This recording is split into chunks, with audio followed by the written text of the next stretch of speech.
नमस्कार,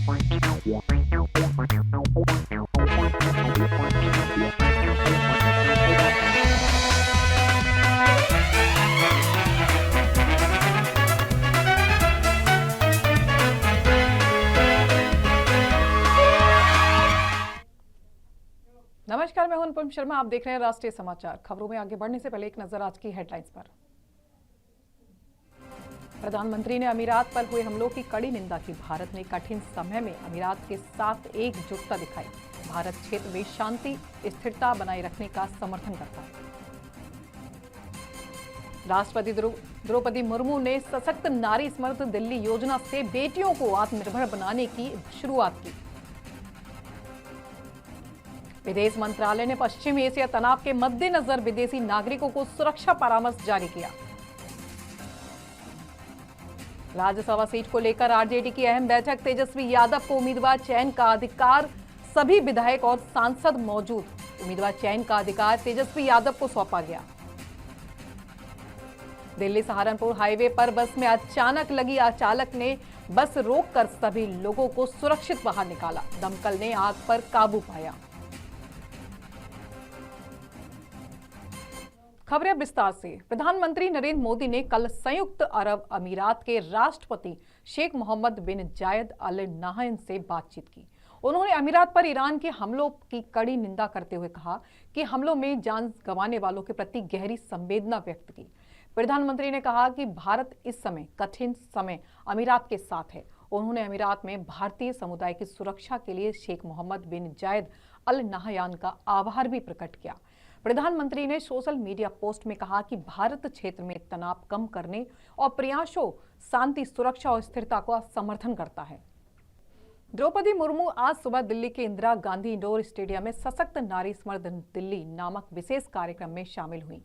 इस कार्यक्रम का आयोजन महिलाओं और बेटियों के आर्थिक सशक्तिकरण को बढ़ावा देने के उद्देश्य से किया गया।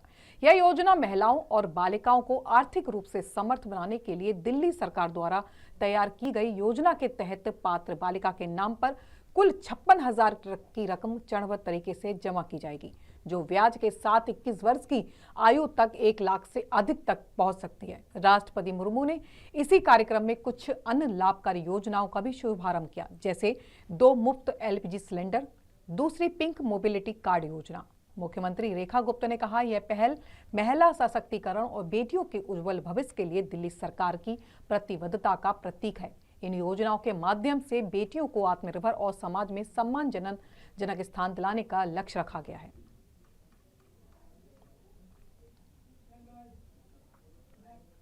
विदेश मंत्रालय ने भारत में रह रहे ऐसे सभी विदेशी नागरिकों के लिए परामर्श जारी किया है जो अपना वीजा बढ़ाना चाहते हैं या अपने ठहराव को नियंत्रित करना चाहते हैं। मंत्रालय ने कहा कि ऐसे नागरिकों को नजदीकी विदेशी क्षेत्रीय पंजीकरण कार्यालय से संपर्क करना चाहिए। ये परामर्श अमेरिका, इजराइल और ईरान द्वारा किए गए सैन्य हमलों और जवाबी कार्रवाइयों के बाद पश्चिम एशिया में बढ़ते तनाव के मद्देनजर जारी किया गया है, जिसके कारण क्षेत्र में आवाजाही बाधित हुई है और प्रचालन संबंधी अनिश्चितताएं उत्पन्न हुई है। भारत ने पश्चिम एशिया में अपने नागरिकों के लिए भी अलग से यात्रा और सुरक्षा परामर्श जारी कर दिया है। तेल अवीव में भारतीय दूतावास ने भारतीय नागरिकों से अत्यधिक सावधानी बरतने, गैर जरूरी यात्रा से बचने और निर्धारित आश्रय स्थलों के पास रहने और आधिकारिक दिशा निर्देशों का पालन करने का आग्रह किया है। राज्यसभा की आगामी सीट को लेकर राष्ट्रीय जनता दल आरजेडी ने अहम बैठक बुलाई है, जो पोलो रोड स्थित नेता प्रतिपक्ष तेजस्वी यादव के आवास पर आयोजित की गई। इस बैठक में पार्टी के सभी विधायक और सांसद मौजूद रहे। बैठक का उद्देश्य आगामी राज्यसभा चुनाव को लेकर रणनीति तय करना और उम्मीदवार चयन की प्रक्रिया को अंतिम रूप देना था। बैठक में यह निर्णय लिया गया कि राष्ट्रीय कार्यकारी अध्यक्ष तेजस्वी यादव को उम्मीदवार चयन का अधिकार दिया जाएगा। वहीं आरजेडी की एमएलसी डॉक्टर उर्मिला ठाकुर ने मीडिया में तेजस्वी यादव के नाम की चर्चा को खारिज करते हुए कहा कि ऐसी खबरें सही नहीं हैं और ये सिर्फ अटकलें बताई जा रही हैं। पार्टी ने यह भी स्पष्ट किया कि उम्मीदवार का चयन पूरी प्रक्रिया और चर्चा के बाद ही किया जाएगा। यह बैठक पार्टी के अंदर एकजुटता दिखाने और राज्यसभा चुनाव की तैयारियों को मजबूत देने के लिए महत्वपूर्ण मानी जा रही है।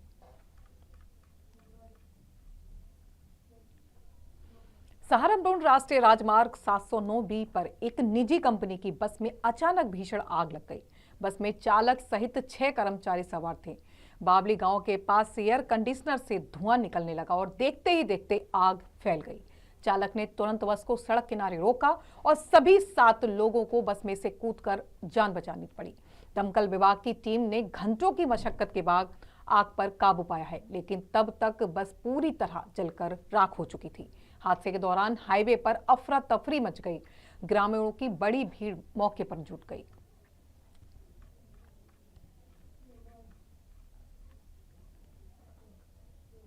यूपी पुलिस कमिश्नर ने नोएडा में होली और रमजान से पहले मस्जिद के पास पैदल मार्च किया। दोनों कम्युनिटी को सुरक्षा का भरोसा दिया।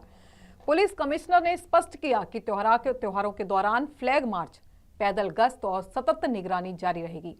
कानून व्यवस्था को प्रभावित करने वाले असामाजिक तत्वों के विरुद्ध कठोर और त्वरित वैधानिक कार्रवाई की जाएगी। पुलिस ने आम जन से त्योहारों से प्रेम और सौहार्द और जिम्मेदारी के साथ मनाने तथा पुलिस प्रशासन का सहयोग करने की अपील की है, जिससे जिले में सुरक्षित और सकारात्मक वातावरण सुनिश्चित हो सके।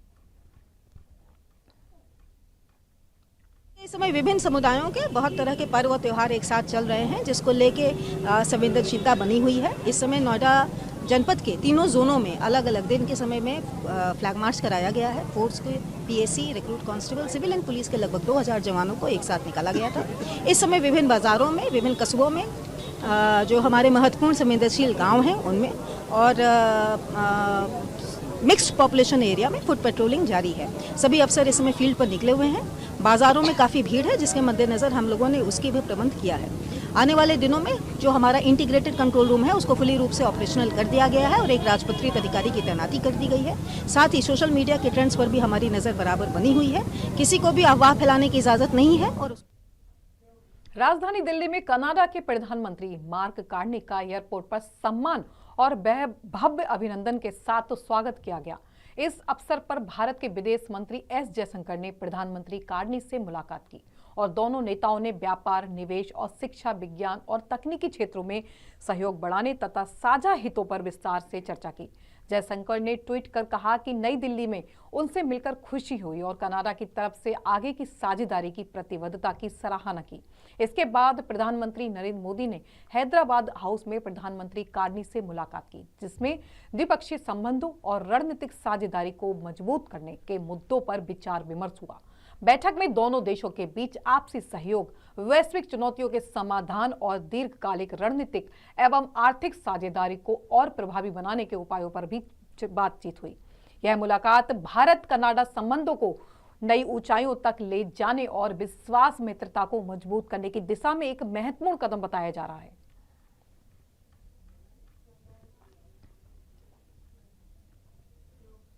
दिल्ली के 3 प्रमुख स्कूलों army public school, Salawan public school और मीरा पब्लिक स्कूल को धमकी भरी ईमेल प्राप्त होने से अलर्ट जारी कर दिया गया है। सूचना मिलते ही पुलिस और दमकल विभाग तुरंत मौके पर पहुंचे हैं और स्कूल परिसरों का विस्तृत निरीक्षण किया जा रहा है। सुरक्षा एजेंसियों ने एहतियातन के तौर पर पूरे इलाके में पेट्रोलिंग बढ़ाई है और प्रवेश व निकास मार्गों की जांच शुरू कर दी है। छात्रों और शिक्षकों की सुरक्षा सुनिश्चित करने के लिए स्कूल परिसर में अतिरिक्त सुरक्षा बल तैनात किए गए हैं। अधिकारी मामले की गंभीरता को देखते हुए धमकी के स्रोत और संभावित खतरे की जांच कर रही है। फिलहाल स्कूल प्रशासन ने सभी विद्यार्थियों और स्टाफ को सतर्क रहने और सुरक्षा निर्देशों का पालन करने की हिदायत दी है। इस घटना ने एक बार फिर राजधानी में स्कूलों की सुरक्षा और साइबर खतरे के प्रति सतर्कता बढ़ाने की आवश्यकता को उजागर किया है।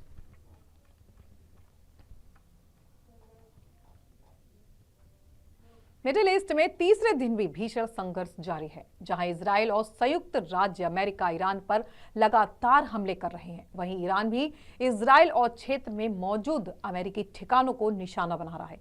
इस बीच कुवैत में अमेरिका के एक F-15 लड़ाकू विमान के क्रैश होने की खबर सामने आई है।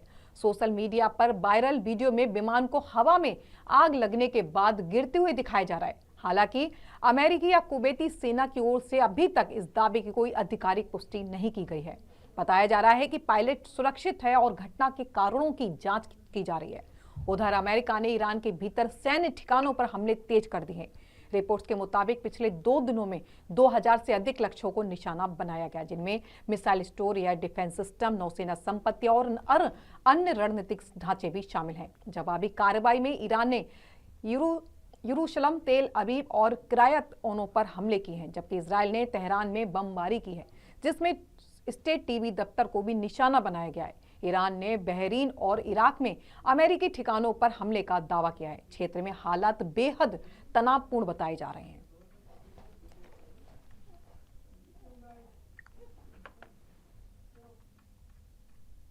ईरान के साथ इजराइल और अमेरिका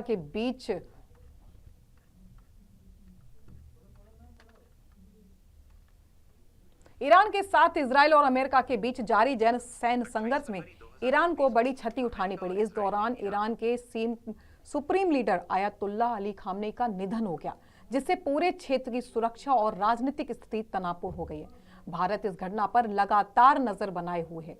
प्रधानमंत्री नरेंद्र मोदी ने रविवार रात सुरक्षा मामलों की मंत्रिमंडलीय समिति CCS की बैठक की अध्यक्षता की। बैठक में अमेरिका और इजराइल द्वारा ईरान पर किए गए हमलों और खामनेई की मौत के बाद उत्पन्न हालात का विस्तार से जायजा लिया गया है। पश्चिम एशिया में सुरक्षा, कूटनीतिक और आर्थिक प्रभावों पर चर्चा हुई है और भारत के हितों की सुरक्षा सुनिश्चित करने की उपायों पर भी जोर दिया गया है। Cabinet committee on security CCS ने सभी संबंधित विभागों को प्रभावित भारतीय नागरिकों की मदद के लिए आवश्यक और संभव कदम उठाने का निर्देश भी दिया है, ताकि किसी भी अप्रिय स्थिति में तुरंत प्रतिक्रिया सुनिश्चित की जा सके।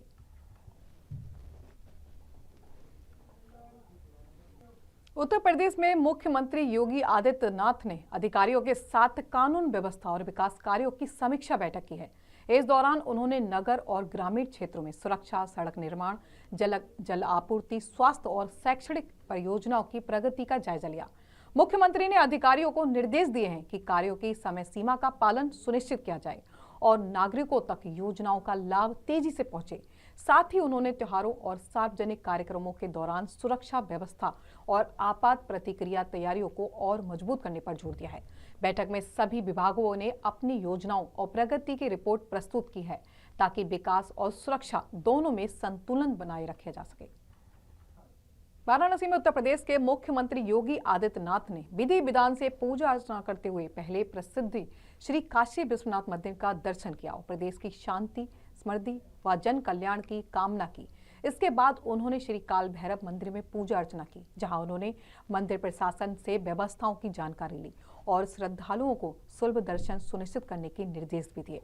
मुख्यमंत्री की इस यात्रा को आध्यात्मिक महत्व के साथ साथ सांस्कृतिक और सामाजिक संदेश देने वाली माना जा रहा है, जिससे श्रद्धालु में उत्साह और आस्था का माहौल बना हुआ है।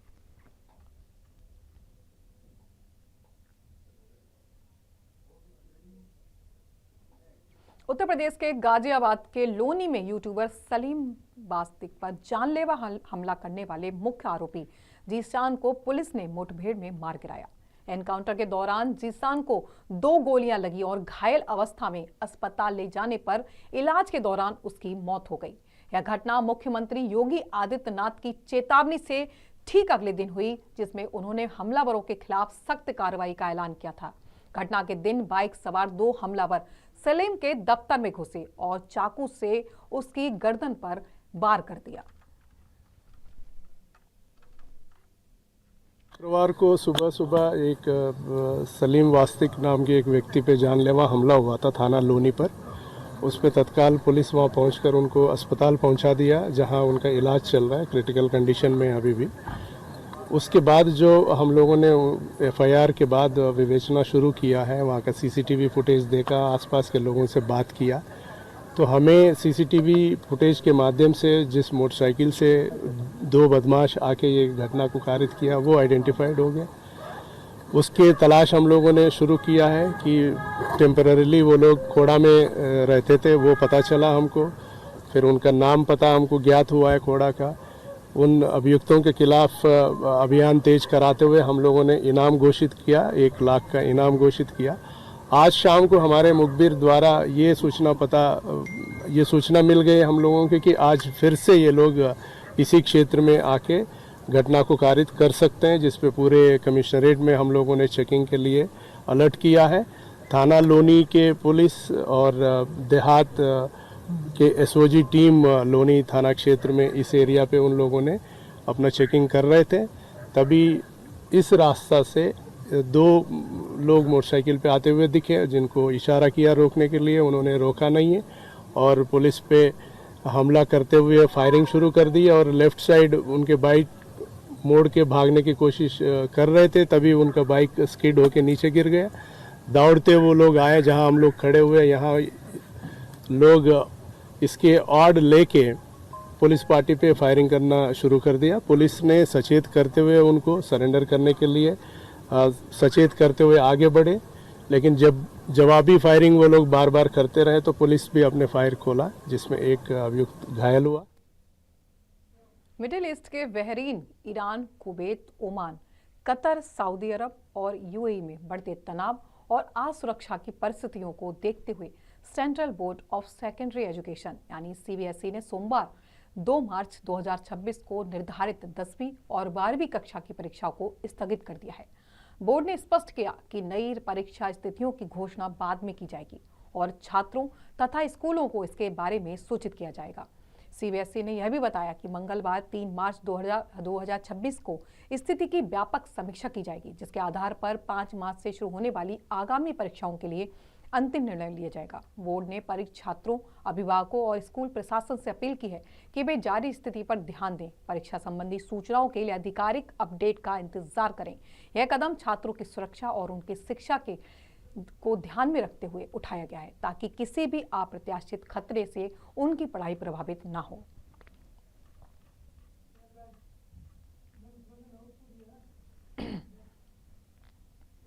ईरान में बदलते हालात के मद्देनजर भारत ने अपने नाविकों और समुद्री स्टेक होल्डर्स के लिए सुरक्षा एडवाइजरी जारी की है। डायरेक्टर जनरल ऑफ शिपिंग ने नाविकों से सतर्क रहने, विदेश मंत्रालय और तेहरान में भारतीय दूतावास की एडवाइजरी का पालन करने और काम के दौरान अत्यधिक सावधानी बरतने का अनुरोध किया है। स्टेक होल्डर्स को भी भारतीय क्रू मेंबर्स की सुरक्षा और स्थिति पर नजर रखने और आवश्यक जानकारी अधिकारियों के साथ साझा करने की हिदायत भी दी गई है।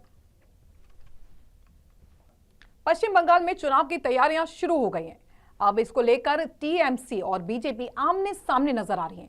एक तरफ जहां बीजेपी नेता दिलीप घोष ने बंगाल में परिवर्तन की बात कही है, तो वहीं दूसरी तरफ टीएमसी नेता कुणाल घोष ने परिवर्तन यात्रा को बीजेपी की विदाई यात्रा बता दिया। चुनाव से पहले सियासी बयानबाजी तेज होती देखी जा रही है और लोगों का भविष्य को बदलना चाहते हैं, इसलिए इस बार का चुनाव परिवर्तन का चुनाव है बंगाल में।